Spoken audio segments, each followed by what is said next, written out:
Hello friends, welcome to our news channel Crypto Talk Point.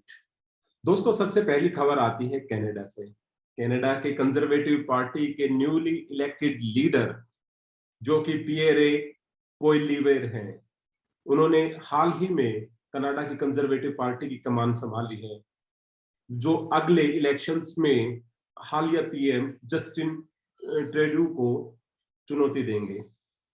दोस्तों, जो ये conservative party के दोस्तों क्रिप्टो और बिटकॉइन के समर्थक के रूप में उन्हें जाना जाता है, जो टोकन, स्मार्ट कॉन्ट्रैक्ट्स और सेंट्रलाइज्ड एक्सचेंज के माध्यम से मैक्सिमाइज लिबरेशन देना चाहते हैं। अगर वे इलेक्ट हुए तो बिटकॉइन की वैल्यू में बढ़ोतरी होनी ही होनी है। दोस्तों, अगली खबर आ रही है हमारी उरुग्वे से। उरुग्वे ने क्रिप्टो करेंसी लॉस को पार्लियामेंट में इंट्रोड्यूस कर दिया है। हाल ही में उरुग्वे की संसद में क्रिप्टो करेंसी बिल की योजना पेश की गई। बिल यह स्पष्ट करता है कि देश में क्रिप्टो परिसंपत्तियों को कैसे देखा जाए। सेंट्रल बैंक ऑफ उरुग्वे को क्रिप्टो की एसेट्स पर अपनी क्षमता प्रदान करेगा। मींस जो बैंक ऑफ उरुग्वे है वो क्रिप्टो वॉच डॉग की तरह काम करेगा कि क्रिप्टो करेंसी का लेन देन कोई सर्विस प्रोवाइडर सिर्फ सेंट्रल बैंक ऑफ उरुग्वे के थ्रू ही अपनी गतिविधियां संचालित कर सकता है। आइए आते हैं अगली खबर की तरफ। हमारी अगली खबर है दोस्तों बिटकॉइन से। दोस्तों, जैसा कि हम जान रहे हैं, कुछ दिन से बिटकॉइन की कीमतों में लगातार बढ़ोतरी हो रही है। बिटकॉइन अब 22,200 के लेवल को पार कर चुका है। पिछले 24 घंटे में इसने 3% की बढ़त ली थी। बिटकॉइन अपने 200 दिन के मूविंग एवरेज के महत्वपूर्ण जंक्शन पर काम कर रहा है।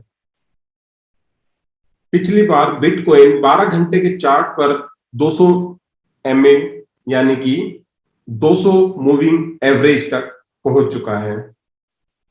इसके अलावा बिटकॉइन के लिए ऑन चेन डेटा ने लॉस प्रॉफिट का एहसास किया है कि बिटकॉइन के जो रेट इंक्रीज हो रहे हैं वह हर हाल में 1% से कम होंगे। ये एक बियरिश अनुमान लगाया जा रहा है। पिछले हफ्ते में बिटकॉइन 20,000 से कम की कीमत पर बना हुआ था। बिटकॉइन की कीमत में अभी हाल में जो उछाल आया है वह आगे भी चलता दिख रहा है। बाकी इथेरियम के न्यूज पे भी डिपेंड करता है कि ये बढ़ेगा या एक स्थिर रूप लेगा। दोस्तों, आते हैं अपनी अगली न्यूज पर। हमारी अगली न्यूज है इथेरियम से रिलेटेड। बिटमैक्स के CEO ने इथेरियम को लेकर संभावनाएं जताई हैं कि इथेरियम $2,000 के क्रॉस करते हुए $3,000 तक पहुंच सकता है। जैसा कि हाल ही में देखा गया था कि इथेरियम अभी 1700 के मार्क को रेजिस्टेंस कर रहा है, लेकिन जैसे कि अभी ट्रेंड चल रहे हैं, जैसे कि इथेरियम 2.0 मर्ज आ रहा है, उसके अनुसार इसकी बढ़ोतरी साल के अंत तक $3,000 तक हो जाएगी, जो कि बिटमैक्स कॉइन के CEO ने बताया है।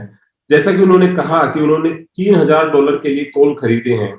चाहे फेड 20% तक दरें बढ़ाता है, पर इथेरियम की उपलब्धता की वजह से ये कीमतें बढ़ेंगी ही बढ़ेंगी। हमारी अगली न्यूज आ रही है XRP से। दोस्तों, रिपल लैब के पूर्व सह संस्थापक और CTO जेड मैकेब ने अपने पास XRP बैलेंस को 0 तक पहुंचाने में कुछ ही हफ्ते बचे हैं। जैसा कि आप जानते हैं, 2014 में जो रिपल लैब्स के CTO थे उन्होंने इस्तीफा दिया था, तो उन्हें रिपल लैब्स की XRP होल्डिंग्स दी गई थी। सालाना करीब 4 मिलियन XRP शेड करने थे, पर करीब उनके पास अभी तक $2.39 मिलियन हैं।